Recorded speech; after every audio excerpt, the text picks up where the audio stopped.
Welcome to BrandBusters with your hosts, James Schwinn and Sean Lee.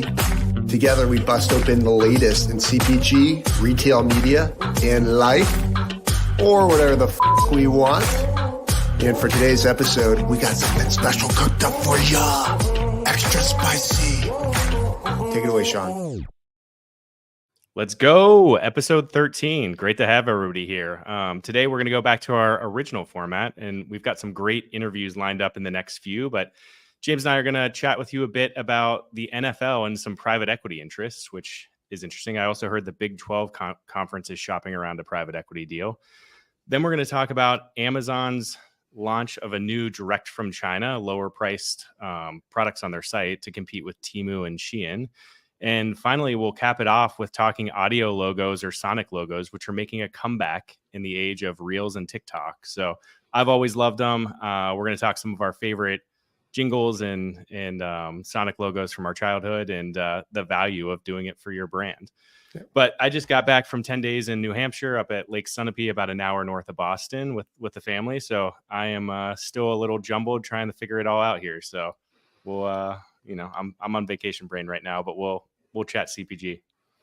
And for you listeners that didn't know, Sean also saw Zach Bryan a few weeks back up at Buckeye Country Fest in Columbus. Buckeye Country Fest. We were 27 rows back. I am officially what my wife calls the equivalent of a Zach Bryan Swiftie. So I don't really know what that means, but I guess I'm obsessed with Zach Bryan. So I was able to, for his finale, which is he does this like 10-minute long bit to a finale song called Revival, and I was able to dart to the front row for some people who had left early to hit the parking garage. So I had a front row seat for the 10-minute finale. So I felt like I was a teenage girl at a Taylor Swift concert. My one question is, was it a prerequisite to attend wearing jorts? I thought about it. I thought about going full Canadian tuxedo, but Robin put the kibosh in that. But I did order a Stetson cowboy hat, which she also thought was a bit absurd, and a denim Western shirt. But you got to fit the part. She did not let me go full Canadian tuxedo, though. That's fair. She's a good sport for supporting. And I think Sean went to the album release party at a bar in Cincinnati or Northern Kentucky the week after that. So definitely got his Zach Bryan fix. I got my fix in it. While we're talking marketing, I thought it's kind of fascinating because I know we've talked Taylor Swift in the past, but I think what Zach Bryan's done is almost been like the anti-establishment person. Like, he produces his own music. It's not necessarily the most polished. It's a little rushed, but the lyrics are really good. It feels very authentic. I mean, he's doing something right because he's selling back-to-back stadium shows out, which there are only a handful of people in America that are doing that right now. But even down to like his album release, like, he was collecting user generated footage of people to put in his latest music video. So it's just his song to people's iPhone videos that they send him, doing like American type stuff, which I think is really cool to engage his fan base. And then his album was called The Great American Bar Scene, and he picked 22 bars across the country to give them the album a week early to play on repeat. And they were in like the most random spots. I don't know how this bar in Covington called Larry's got selected. Shout out Larry's. But it was awesome. I had never been there before. A cool little dive bar with a, pool table, hole in the wall. But I just think it's a really cool, from a marketing tactic, this like to see an artist that's really come up kind of eschewing the traditional marketing and the labels and really letting his fans do his marketing for him on TikTok and through Reels and through these kind of word of mouth events. I just think it's a cool thing and probably a great thing for music, that it's not controlled by the gatekeepers as much anymore. I agree. Yeah. Well, I digress. So we can get back to why we're actually here. And James, you want to talk about the NFL and its recent development with private equity interests, and it probably has a lot to do with advertising and the skyrocketing TV contracts that these leagues keep getting every handful of years.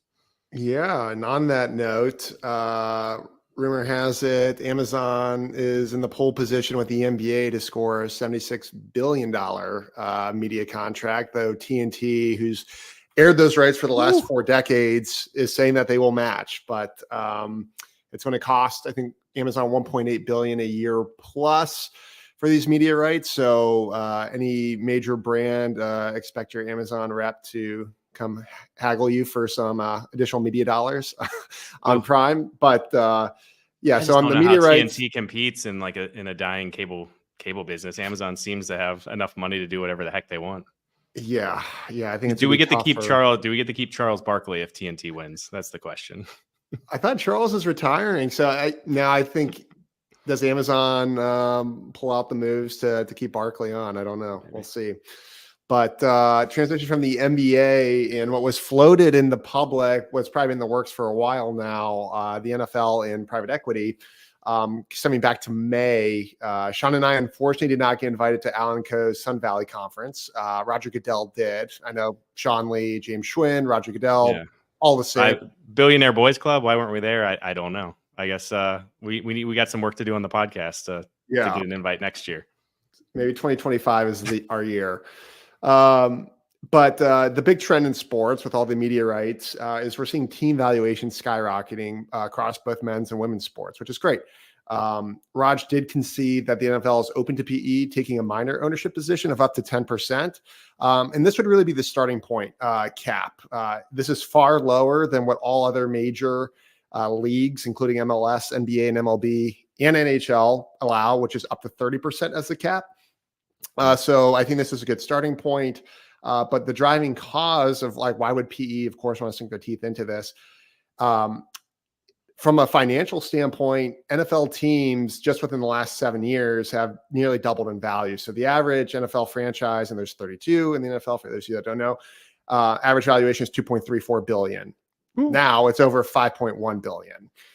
Comparatively, the average NBA team is valued at 4 billion and MLB teams at 2.36. So it is harder for a league that historically favored like family offices or individuals to be owners to put up that kind of cash to continue to invest and kind of drive this growing sport. So will be really interesting to monitor. I mean, 10% is nothing. I mean, I think there'll be financial interest for the firms, but that's not a majority position that can really drive voting power on certain matters. So Sean, what's your take with your exposure on different boards and background? Yeah, I mean, I think it's really interesting, and I'd be curious what the actual deal is, because if valuations of these teams are essentially doubling every, what is it, probably 5 years at this pace, if it keeps up, why would any of the owners want to give up 10% ownership interest? Like, doesn't seem like it makes that much sense.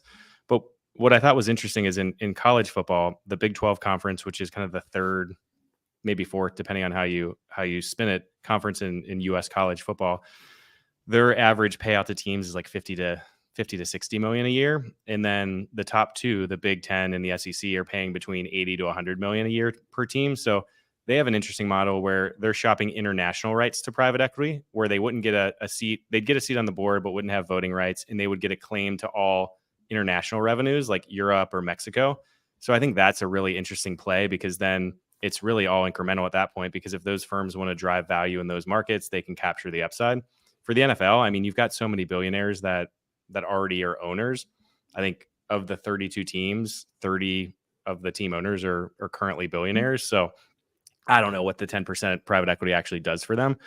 But it is interesting. There's got to be something to it from a, maybe all the owners will pool together and put the money in to be that private equity firm and find some tax advantages there. That's the only thing I can think of. Or maybe somebody who owns a media company and is going to help drive them is going to invest. I think the other trend to monitor is not necessarily for the existing owners, but in the wake of, I think, what the Celtics recently announced that they're going to be going up for sale. Are you seeing more of a cohort of people? So for potential owners that are trying to get in, is there a pool? You see this pretty commonly in different bids for teams. I think with Inter Miami, it wasn't just David Beckham. It was him and a cohort of other investors. You see this with, with Wrexham and Ryan Reynolds and Rob McElhenney. So I think as an entry point for new ownerships is where this is going to get really interesting. So I imagine you're going to see a PE firm with some type of celebrity and business owner that's going to get their both feet wet here. Yeah, it makes a ton of sense. I mean, the reality is advertising to a mass group in the United States is getting harder and harder. And the few touch points that you can actually reach people in real time live are NFL games. I mean, it's probably the number one viewed game at any given time. Next is probably, the NBA, then the MLB, which is a little bit more regional. So I think these team valuations are only going to continue to go up because it's really the only place that you can reach somebody where it's not pre-recorded and they're kind of forced to sit and watch your ad. So it will be interesting to see where this goes, but I don't see it slowing down anytime soon. Well, with that, we will talk about another interesting business play, which is my favorite topic, and that is Amazon and all the interesting things that they do to make us brand owners pull out our hair. But one of the things that we've talked about on this podcast before is that of all the third-party sellers, which make up the majority of Amazon.com's revenue, 50% are Chinese sellers today, competing with US-based brand owners and brands, all of that. But Amazon has been really worried about Temu and Shein out of China selling very low-price goods direct from Chinese manufacturers with a much longer ship time. So Amazon was never going to sit back and just kind of take it from those two. So they recently announced that they're going to create a section of their site called, I don't know what they're actually calling it, but it's a direct from China model on their site that you can go to where you're going to get things at a much significantly or cheaper price than you would on the regular Amazon site, but you're not getting prime shipping. Everything's going to be shipped directly from China to your house. So it may take, 5 to 10 days to arrive versus the 1 to 2 that you're expecting. But the data that Amazon was playing on is there is a cohort of consumers that are fine if they can get the cheapest price. They're willing to trade off fast delivery and not pay a premium for that. The other thing that I found that was really interesting is that for apparel specifically, for these direct to Chinese manufacturers, Amazon dropped its referral fee that you pay from 17% for apparel to 5% for items under $15. So really encouraging higher volume, similar to what at very low prices, similar to what Shein and Temu are doing. But I think it's probably good for Amazon that they're doing this. I think it may be bad for anybody that's currently buying from a Chinese manufacturer, slapping a brand on it and reselling, especially if these companies can just sell their products much cheaper, because it's going to be harder to compete on brand if it's just a Me Too product being manufactured in China. I think the other interesting thing is Amazon is still trying to have its hand in it. So typically in the US, a seller would, the current model, if a Chinese seller is selling on Amazon, is they would ship it ocean freight into an Amazon FBA warehouse, and then it would get to the end shopper. And, there's a lot of costs involved in that. Today, all the Chinese sellers will basically send their product to an Amazon-owned warehouse in China. Amazon will air freight it to the shopper directly to their house. So they've kind of still taken control of the quality assurance model in China by opening their own, essentially Amazon FBA Chinese warehouse and then shipping it through China Post to U.S. Postal Service to the end shopper. So just kind of a fascinating development. I think the risk for Amazon is, if product quality goes down, it could hurt their brand. But if it's in a separate section and people understand what they're doing, probably not that much risk. What do you think, James? Yeah, I think the interesting dynamic to monitor here, especially with apparel brands, which are some of the most complex if you think about all the variations, the colors, the sizes, there's so many long tail ASINs that create operational issues. And you got to think the existing seller base might be pushing back, especially with them being willing to drop the referral fee. I think Nike is an interesting development here as well, who, I think very loudly made it aware that they were going to jump away from Amazon a few years ago after a brief hiatus. Now it sounds like they'll be coming back onto Amazon as their direct-to-consumer efforts didn't meet expectations from a number standpoint for you all. They about a 20% drop in their share price and a loss of $28 billion in value. Going that shift, that didn't pan out. So again, I think the thing that you bring up, Sean, I think you're absolutely right on for anyone that's sourcing from China right now and trying to throw a haphazard brand together, like they're going to suffer. But I think for like the larger apparel brands that might have more bargaining power, if they see this precedent of a referral fee being lowered, are they going to try to jump on that and use that as leverage against Amazon? Maybe, I don't know. Yeah, I think the thing that I find really interesting, and Amazon being the powerhouse that it is, and you're already starting to see this play out in the public relations narrative, is Amazon launches this Chinese Temu Shein competitor shipping direct from manufacturer at much lower prices, basically copying their model, right, and controlling it end to end. Now in certain states, I've heard that Amazon's been lobbying to try get Temu and some of these companies shut down over like data and privacy laws, and saying that they're fast and loose with your data. And there's a big campaign to kind of smear them on that. I don't know if it's true or not. It's just what you read. And now there are a few states trying to sue Temu, and I don't know if Shein's been involved on some data privacy things, but you have to imagine that Amazon's savvy enough to probably be funding that or lobbying that or be behind that. Because if you shut them down and then you take over the, cheap direct from Chinese manufacturer market, it's only a win for Amazon. I mean, they're probably a win for consumers too, right? Because at least you get some trust with Amazon that you don't get potentially in with Temu and Shein. I mean, it's the TikTok legislation, like playbook right here, copy paste, right? Yeah. So everyone, you have to imagine Instagram, and you have to imagine that Zuckerberg has a huge vested interest in TikTok being shut down. Or being forced to sell to a U.S. entity. So he would probably somehow take control of. Yeah, while he's wakeboarding, holding the American flag. Speaking of which, I mean, talk about a comeback, man. Like, he went from probably like nerdy, hated tech guy to whoever his publicist firm is. They should be paid whatever they want. I mean, they've really turned him around to, he's going to UFC fights. He's doing mixed martial arts. He used to wear like zinc, like sunblock and be pasty white. Now he's tan. He raises his own Wagyu beef. Like, they've really, I don't know if he's actually cool, but they've done a huge revamp of his image to make him more relatable and cool. And I thought it was a win, him drinking a Coors and wake surfing with the American flag. I mean, you're not seeing Bill Gates do that. No. And you could see, I think Elon Musk tweeted something about it. You could sense a little bit of jealousy on the traction that post was getting. Yeah. Who was supposed to duke it out? Was it Zuck? Elon and Zuck. Yeah.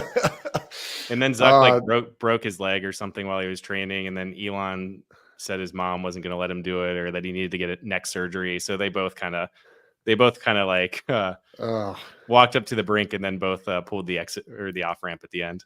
I think I would have wanted to watch that fight over the Mike Tyson Jake Paul fight. Close, no, for sure. Close second, but I would definitely pay to see Zuck and Elon go at it. I think it'd be great with Joe Rogan calling the fight. That's the only way that it could have been done.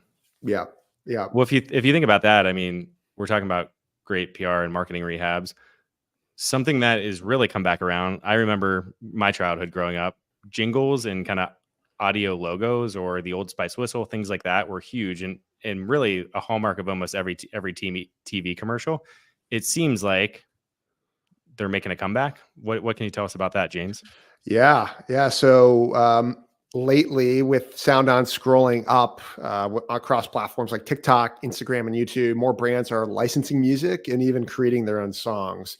MLS most notably hired Don Electron and Gatopo to create the theme song for the 2024 season, and actually just rolled out their Summer is Calling theme with their backing music as well, with all the major leagues basically out. NHL, NBA wrapped up, NFL this season, MLB hitting their all-star break.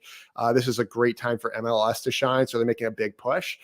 So they're probably one of the more notable entities that are kind of taking this approach.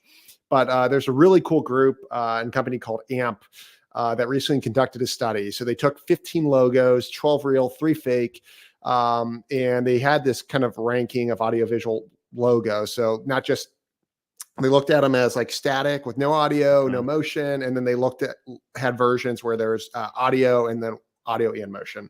So the audio-visual logos were rated as more authentic, relatable, trustworthy, unique, attention-grabbing, and likable than visual-only logos. Taking it a step further, the logos that were tested with no motion, unsynced motion, and synced motion, the winner was synced motion. I think you see this probably on a day-to-day basis with like Spotify. I think if you pull up an artist or a song, you can kind of see some artists are really great at promoting other upcoming shows or different art, or it's engaging, but it's another touch point to drive more engagement and usage. So I think it's an interesting trend that I think actually the music industry, tying it back and going full circle to how we started with Zach Bryan at the beginning of the podcast. I think they're leading the way and other brands are starting to take note. And Sean's got some good examples pulled up, but from a recent ranking within the top 10, the best kind of audiovisual brands out there: MasterCard, Shell, AutoZone, Old Spice, No surprise there. Oh yeah. And Burger King, who does not have a Sonic logo, but they do have catchy songs. Have you heard their Whopper Whopper Junior Bacon, which both my boys request that I play on Spotify to no end when I have them. So yeah, I just hope it doesn't make my 2024 rap list on Spotify. That'd be pretty embarrassing. It might. You never know. Miss we'll Rachel will probably make mine somehow. Can't go wrong with Miss Rachel. Yeah, Miss Rachel's great. I think I see Miss Rachel as much as I see my wife, to be completely honest, but I don't hate it.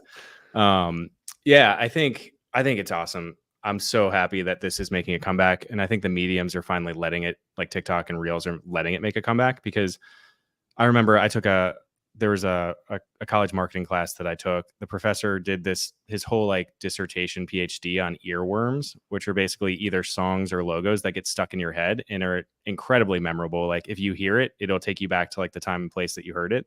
And I think the jingles, the Old Spice whistle, those things are so much more memorable than any other brand asset. And, back when radio and TV were the main mediums, it made a ton of sense to do that. Then it got so scattered with, static Facebook ads and motion graphics with no sound.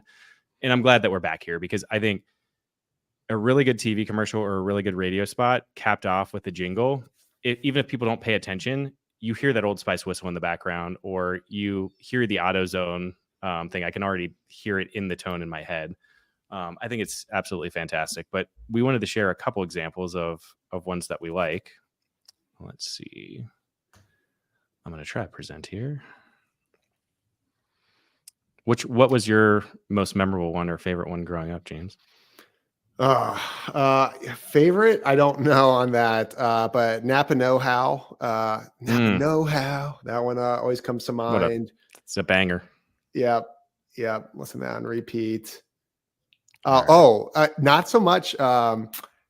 Think about back to AOL. You Got Mail. You Got Mail. And even like when it started up, it didn't have to make that like ding. Remember, like it went through all the stages. Yeah, it was just like a catchy little way to make you remember it. Yeah, anyone that's Gen Z that's never used an Ethernet cable or had dial-up internet doesn't know the pain of it taking 5 minutes to connect to the internet. But those are that's embedded in my head as well. For anybody that didn't know the pain of taking 30 minutes to download one stolen song on Napster, you're really missing out. Yeah, you kids and your Spotify. So here's my favorite. I was the Old Spice brand manager. I love the brand. We brought jingles back when I was there. It's really a great asset. So here we go. Everybody should be whistling this for the next week, because it won't come out of your head. Well, like huge. I mean, all the data that we had is if nobody paid attention to your TV commercial and they heard that at the end, Old Spice immediately registered in their brain. Like P&G went overboard, and we'd hook up like this helmet to people's brains, and they're like, when they heard the whistle, their like brain activity would just light up. So I think just a fantastic example. Now, Sean, when you were developing that at Old Spice, was there a firm that would actually develop the jingle or the sound? Was that done internally? How many sounds were tested? I mean, what would go into that process? Yeah, I mean, for the Old Spice, that had been around since like the 50s. So we just went back to the archives and brought it back and made sure that it was always there. But yeah, there's a ton of testing. A lot of like, some of it's like you just got to go with it, right? Because you can make anything memorable. We would do some like brainwave testing to see if we could elicit the kind of positive response in people's brains. Sounds a little creepy, but yeah, we would do a lot of stuff like that.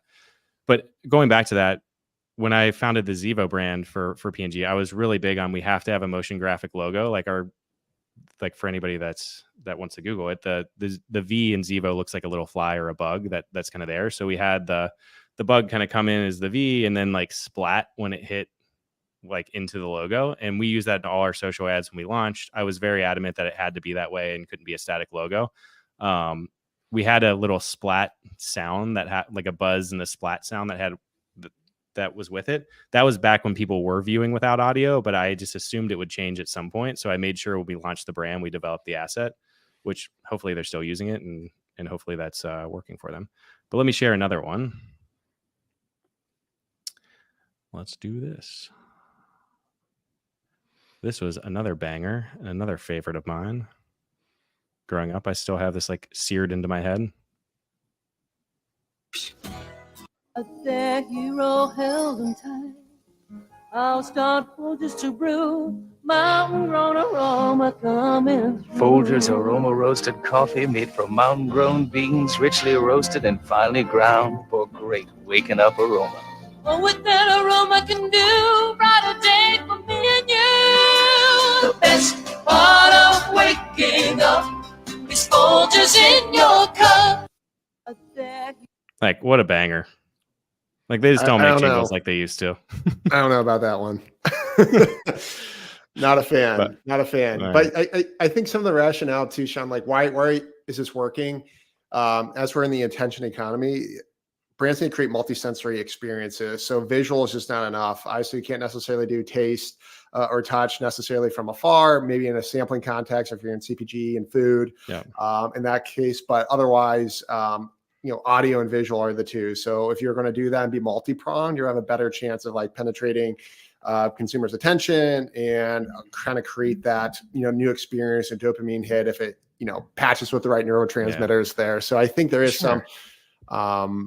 there's absolutely science behind this as long as they get the right sounds. Yeah. I mean, I think together.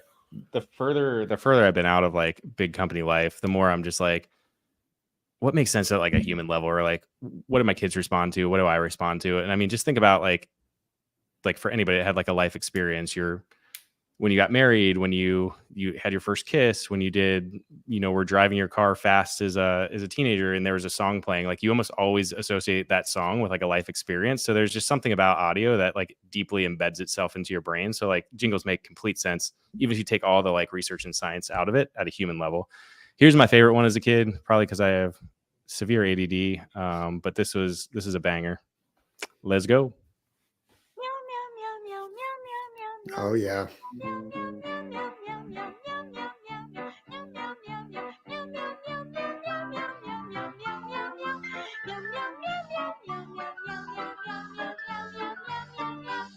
Meow Mix comes in 2 varieties, original and seafood minnows. A medley of mackerel, tuna, and crunchy centers bursting with seafood flavor.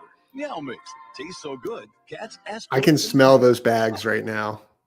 I was a Meow Mix customer, and I haven't bought Meow Mix in a decade plus, probably 15 years, and I can smell it based on that. That's great. It's great. I mean, it's wild. Could you imagine today, for anybody that's listening, if you're working at P&G or Unilever or any of the big companies, dedicating 25 seconds of your 30-second spot to literally just a black screen with a cat and a meow in the background? Like, it just doesn't happen that way anymore. But I think there's some like simple brilliance into how it used to be done, and there's a reason those things are so impressionable and memorable. Like, I don't remember any other commercials from my childhood. Remember that one. I remember the old Mentos spots. They had a banger of a jingle.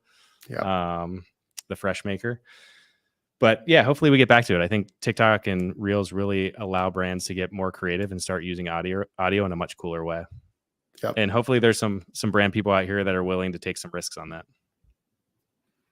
But with that, we are to the end here. If you like our podcast, if you've liked our interviews, go to LinkedIn, follow or friend James and I, where we don't bite, we promise. Follow the BrandBusters on LinkedIn, follow us on Twitter.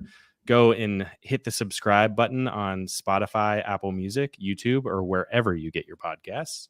And yeah, thank you for spending some time with us. Until next time, we've got a great interview lined up for the next couple of episodes. So be sure to tune in and check it out, because I learn a ton from the people that we interview, and we hope that you do too.